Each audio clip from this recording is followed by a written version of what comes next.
Hey there, welcome back to our Harkla YouTube channel. We're happy to have you back with us again today, or welcome if this is your first time watching. I'm Rachel. And I'm Jessica. We are the certified occupational therapy assistants with Harkla, and today we're going to talk about siblings and give you some strategies to help out if you have multiple children and it's really hard. So, coming from someone who has two young children, myself, I also have an older brother, and I just feel like I'm much more qualified to speak on this topic, more so than Jessica, because she is an only child. I work with plenty of kids who are siblings. I think I've got plenty of qualifications. I'm just kidding. No. Actually, you know what? It's okay. Rachel will just talk the whole video. It'll be fine. Terrible.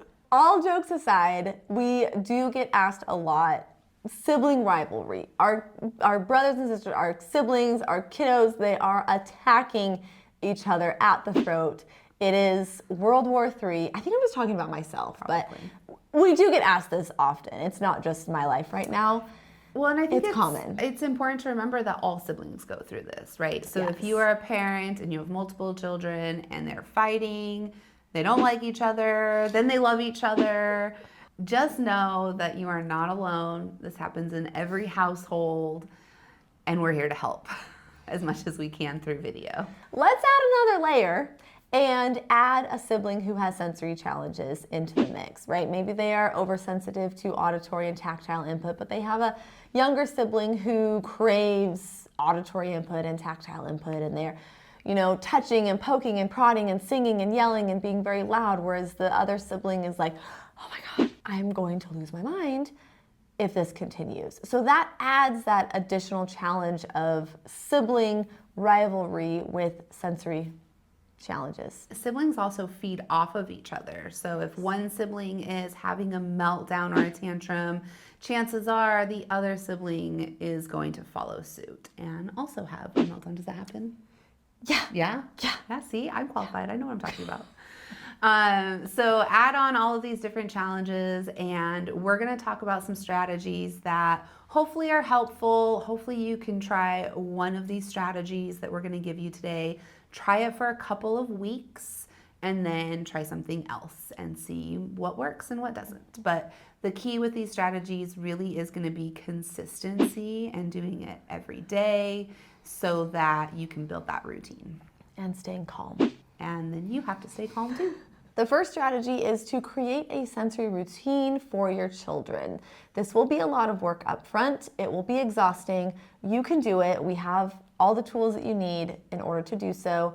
Identify each of their unique sensory preferences with our free sensory checklist. We'll link it in the description below. Download it, print it, fill it out. You can identify if Johnny is sensitive to one, Claire is sensitive to the other, or maybe seeking. You can identify all of those preferences, and then you can understand maybe why they are egging each other on so much and bothering each other, because one is sensitive and one is seeking to the same input, and they're driving each other up a wall. So when we can understand their sensory preferences, we can empathize with their needs, we can set up specific sensory activities and obstacle courses that will help meet both of their needs in a perfect world, and that way they won't be as inclined to beating up on each other, hopefully.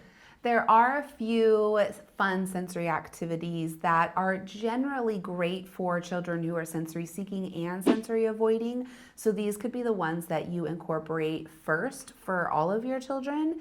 And then as you gain more confidence in this, building these sensory routines, you can try other things that are more specific. But the first one is jumping and crashing. So pretty simple. If you have a giant bean bag, this is great. If not, gather pillows, cushions, and blankets to create a giant, like crash pad mountain, and teach your children how to jump and crash into them. They're getting a lot of great vestibular and proprioceptive input that is great for regulating the nervous system, and they can take turns jumping and crashing into the crash pad mountain. Mm-hmm.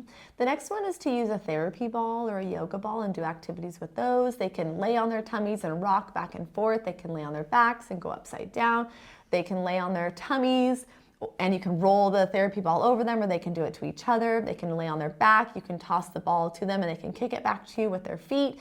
There's a ton of different activities that you can do with the therapy ball that are very therapeutic but also very fun. The next one would be to use a compression swing. This is one of our favorite items.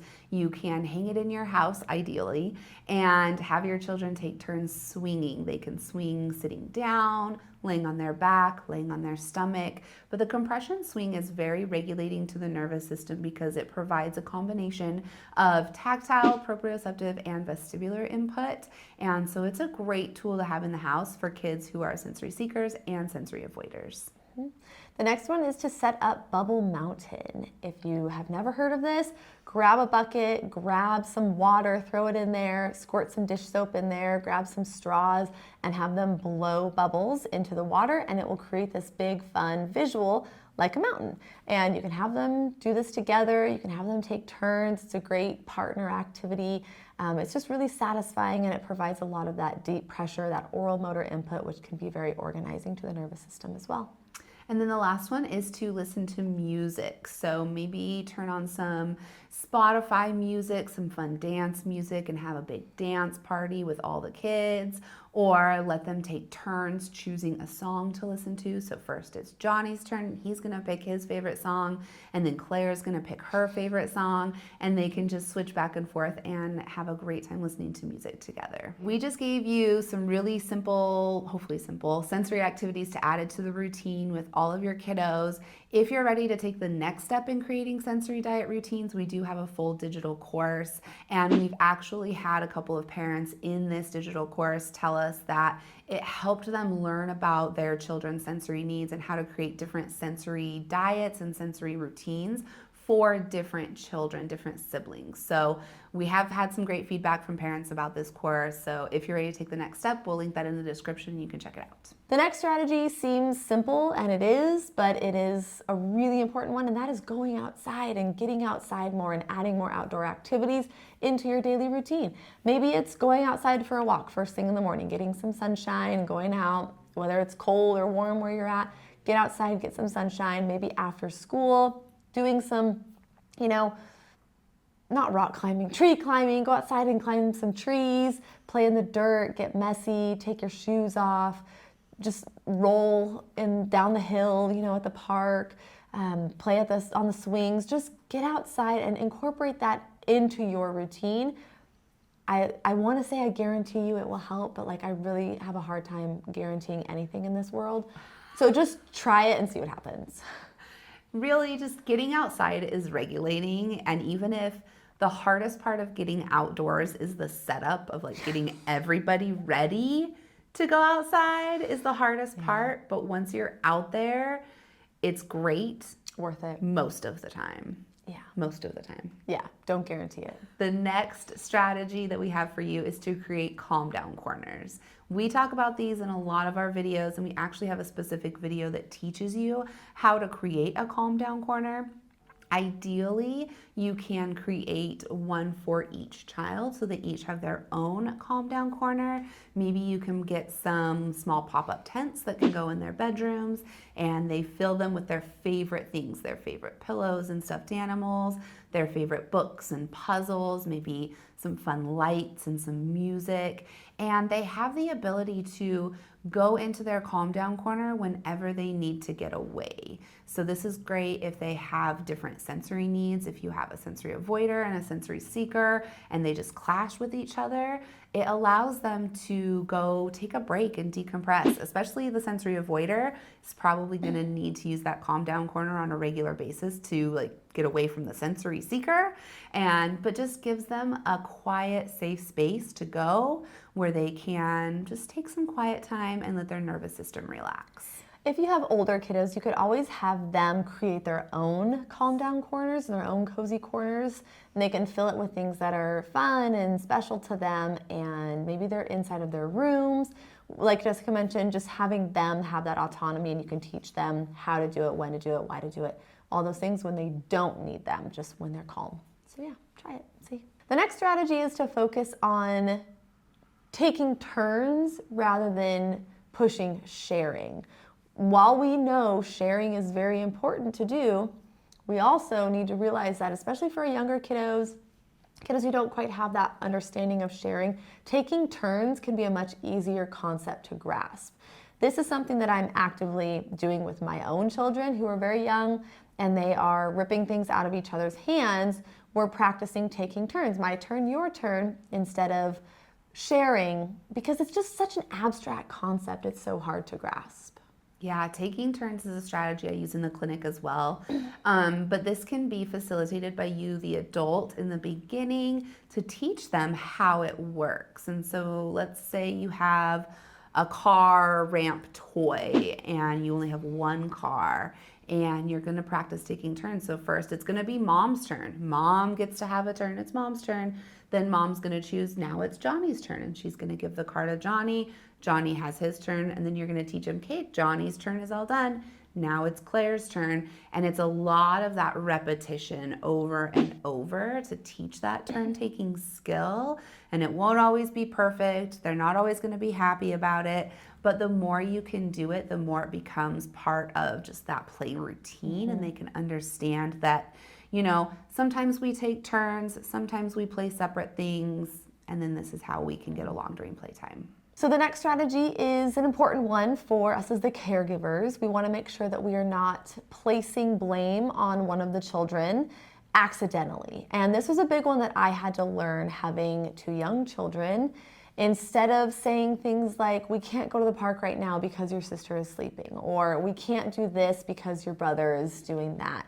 It's like subconsciously putting the blame on the other sibling, and it's no fault of their own, no fault of anyone's for doing this, but it's really eye-opening when you start to think about it from like a parenting concept, right? It's just, we want to make sure that we're being very neutral in our description of why we can or can't do things, or, you know, what we're doing versus what we're not doing.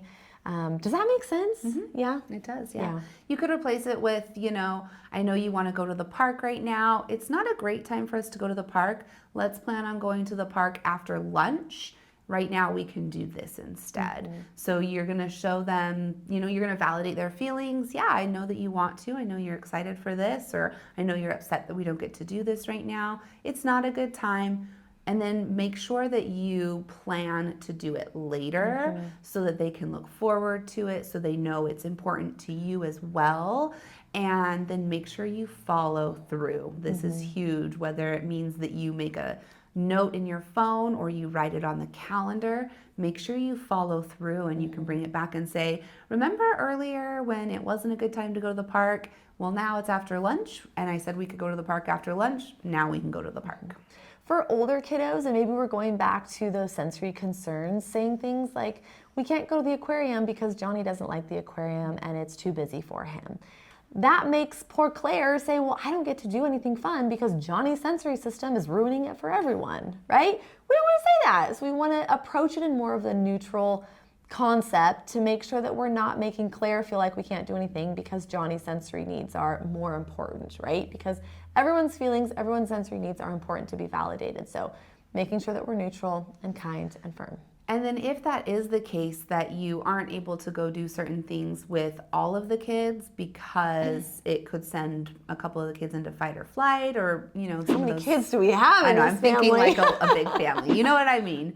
But maybe figuring out a way so that the child who does want to go to that place, the aquarium, can go, whether it's with a friend or you ask for help from family members to maybe take that child to the aquarium, or, you know, ask family members to hang out with your child who needs to stay home while you take your child to the aquarium. So figure out a way to kind of meet in the middle and be able to do all of it. Do all of it. Help everyone simultaneously. Yes. Good luck. If you found this video helpful, let us know. We'd love to hear what strategies you use at home for your siblings, and you can leave a comment below to let us know what you found helpful.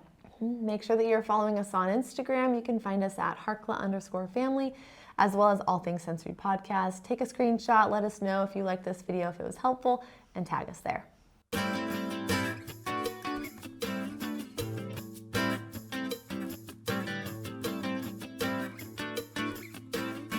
I work with children who are all siblings, so I feel like I'm plenty qualified. Thank you. Start over. Oh, we can't put that in there? Can't have that in there? Why not?